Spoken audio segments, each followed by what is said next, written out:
So this year, we partnered with Arizona's Children's for the second year in a row for Gaming for Arizona's Children's. And we also added a really fun piece in collaborating with the Arizona Cardinals to make the event a 2-day Smash tournament where students started at GCU on Saturday playing in a Super Smash Bros. Ultimate tournament, and the top 16 went and competed on site at State Farm Stadium before the game. And everyone who participated in the tournament not only got to go to the football game, but also take a photo on the field at the end of the game. And for those of you who may not know, my motivation for this event is extremely personal. Just a couple years ago, I lost my sister to addiction, which is the same thing that I lost my mother to when I was a child.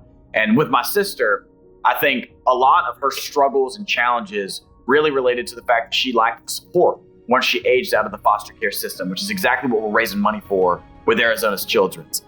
And so for me, this is about taking the power of esports, the power of sports, and the power of community and culture to create a solution for people like my sister to keep them from reaching the same end that she did at such a young age. So for the actual tournament that started on Saturday at our 4,000 square foot esports facility at GCU, we had about 100 plus people show up in our esports facility. You couldn't even get in by the time the tournament started. We have about 85 participants for the tournament, and then obviously a tons of parents, coaches, teachers, administrators that were here to visit and support. And not only did we have all of those competitors and all of those fans and supporters, but we also had Jared Bartlett, Jamar Jefferson, and Marcel Harris, all current and former NFL players for the Cardinals and the 49ers. Come join us, show support for the event, show up for the cause, and also create some excitement for our students on campus. And that wasn't the only special guest that we had.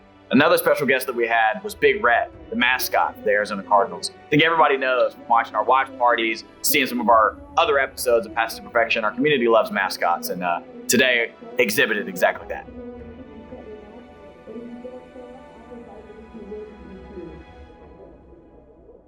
Here at GCU, we were able to set up the esports arena so we could broadcast the game. I was tasked with making it kind of as neat looking as possible, and we did it like we would do a normal esports broadcast. So it was really cool. It was super high energy, a lot of people checking out the stream, and we wanted to keep that broadcast quality event, regardless if it was Smash Brothers or something more robust like our Mount West tournaments that we do. We wanted to make sure it had a super high level of broadcast, and it was fun. We went for hours and hours. I think we went for 6 hours that day. Traveling and doing a remote setup introduces a whole host of challenges, if you will.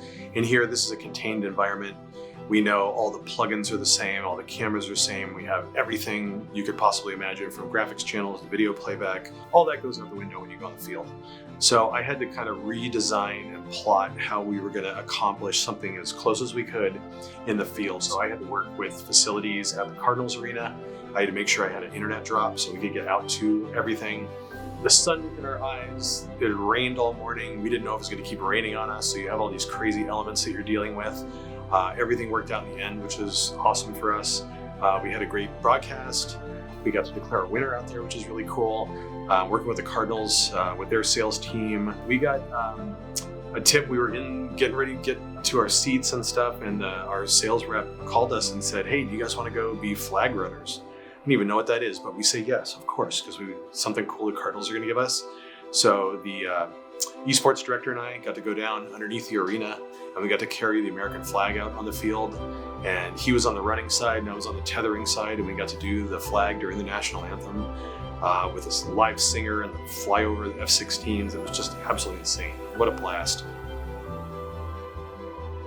So obviously we had a full house here on Saturday at GCU. But once we completed the tournament, we took the top 16 from each tournament in youth and main bracket to State Farm Stadium to compete before the game. And every single person who won in both tournaments got signed gear, they got a championship belt, and a Nintendo Switch too. And then everybody who participated was able to go to the 49ers game, watch it, and then once it was over, got to go down to the field for a photo opportunity that I think is a once-in-a-lifetime chance. And so we did that with all of the students, all of the parents, all of the staff and folks that were involved on the GCU side. Everybody got to take selfies, everybody took a group photo, and really just take in how special of a moment this tournament was and the cause that we were raising funds for was. And so obviously we're super proud of the work that we did with Arizona's Children's, not only last year, but especially this year. You ask anybody that was involved with the tournament, involved with the operation, this was one of the smoothest and best run and well-oiled events and tournaments that we've ever had. And I think it shows in the care that we have for the organizations that we're working with, the funds that we're raising, the people that we're raising funds for, and we're excited for the future, not only for this initiative, but also our program, because word's spreading, not only around the Valley, but around the U.S. I'm excited for people to continue to understand who we are and what we do at GCU Sports.